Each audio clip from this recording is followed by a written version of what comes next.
Hi everyone, it's Randall with Carter Hill Honeybees.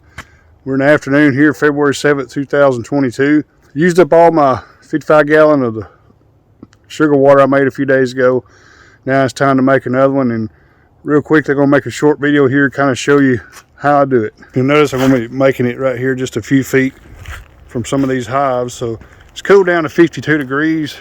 So the bees has pretty much quit flying right now. It's getting dark, so I can easily make it and not have a lot of bee flight.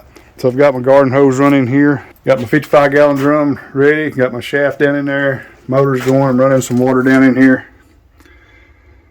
As you can see, and there's my paddle. It just turns at 1750 RPM. So basically I just filled up to this first band right here.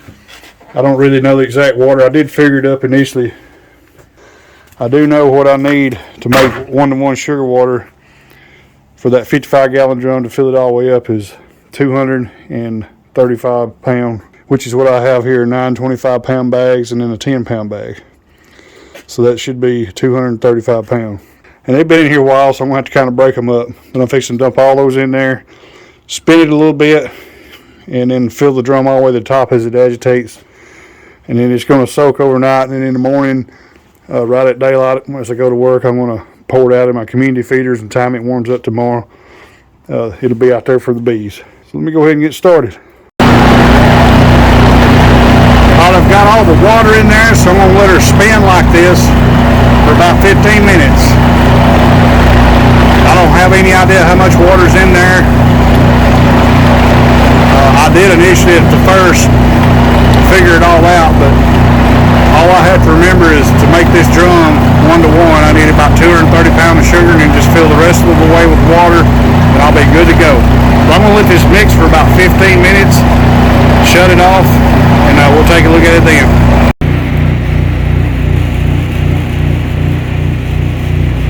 So after these colonies pretty much going through 1 drum of sugar syrup, I went around and evaluated their weights. If you'll notice of the 4 right there, I've got 1 brick that's pulled closest to me up in the, which would be the right hand corner if you're looking at it from the back. Number 65 right there. That colony is practically heavy enough I can take back out. But I'm going to probably let them go a couple more days. But I think I've got like 7 here that are almost ready to go back out. So number 65 is doing very good. And number 22. Notice where I have the brick, it's practically ready to go. I've got 4 more on this line. These bees are all from last, well, all these bees are from last year, but this is my this is my bee production line, which I'll touch on this in another video. I want to do something a little different with them this year. But on this line here, number 33, those 2 of the bricks turned up right there. Those are carnioleans from last August. All 5 of the ones I did on this line, I believe it was 4 or 5, but they all made it and they're doing pretty good. Number 33 right there, it's ready to go. And the double deep right there, 1 in 68, it's ready to go, and I'll probably split it. And the one right beside it, 64, that's also one of the New World carnioleans from last August. Goes to show you the difference of having the resources or not. It makes a big difference. Number 30, the one we looked at in the pollen video a day or 2 ago, it's definitely ready, and I'm gonna move it out. So that's I believe that's 6 colonies altogether that's ready to go back out into the yards, and I'll be utilizing them to make honey with. As I evaluate the colonies by weight and determine they no longer need any sugar water supplement, I'll gradually move them out as needed. Looks like I'll get to move out about 6 at a time. This will allow the other colonies to get more resources, and also will keep from hopefully plugging those out. But these first 5 or 6 I'm going to move back out. They should fall right into line with my checkerboarding, and they should be good to go. I'll be putting pollen supplement on them here within the next week to 10 days. So after a few days, here's a look at the pine cones in my community feeder. I did cycle through about 30 gallons in this feeder, and the pine cones just served well. Hardly any dead bees in there at all. These cones has been in here probably 3 or 4 years, so I mean there's other debris that's collected in there. still have about 3 gallon in the tote. So you may wonder why I put the tote out here with the community feeder. Well, there's 2 reasons. It increases the capacity, number 1. And number 2, the bees, that 8 gallon right there, they'll take that up so fast that I lose a lot of feeding time while it works. So they take this slower, quite a bit slower. So this right here gives them more food and buys me more time while it works. So that's kind of the reason, the 2 reasons I put the tote out here at this time of the year. It's getting about dark and we get that sugar syrup made. We'll be coming out here in the morning a little bit after daylight and filling these up, and about 10 o'clock when it warms up, the bees will start hitting this for tomorrow. And I suspect when I get home tomorrow afternoon, these will look very similar to this. We've got a few good days of feeding weather coming up.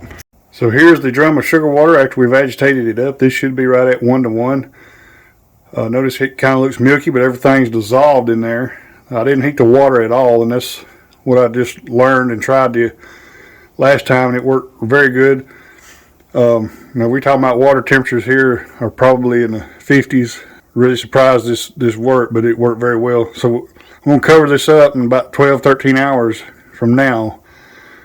I'll be back out here and we'll look at it, and if it works like it did last time, that'll be clear water ready to put out there in the community feeder. Alright, here we are about 15 to 6 the next morning. Notice all the creaminess, whiteness is gone out of it. Looks like it's pretty clear. And we're still dark outside, the street lights are on. About 26 degrees, that may be around -3 or 4 Celsius. But nice frosty, cool northwest Alabama morning. So let's see what it looks like going in the bucket. There we go, just as clear and clean as it can be. Exactly what I'm looking for. We'll fix and load up them community feeders and head to work. Beautiful sunrise this morning. I'm standing out here at the community feeder. I just filled it up. Beautiful sunrise colors. So I turned the light on my camera here, my phone. But there they are. The feeders are full.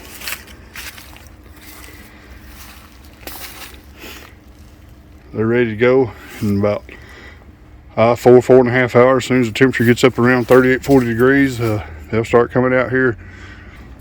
And if they do run out, I got 2 or 3 gallon right there to hold them over till I get home this evening.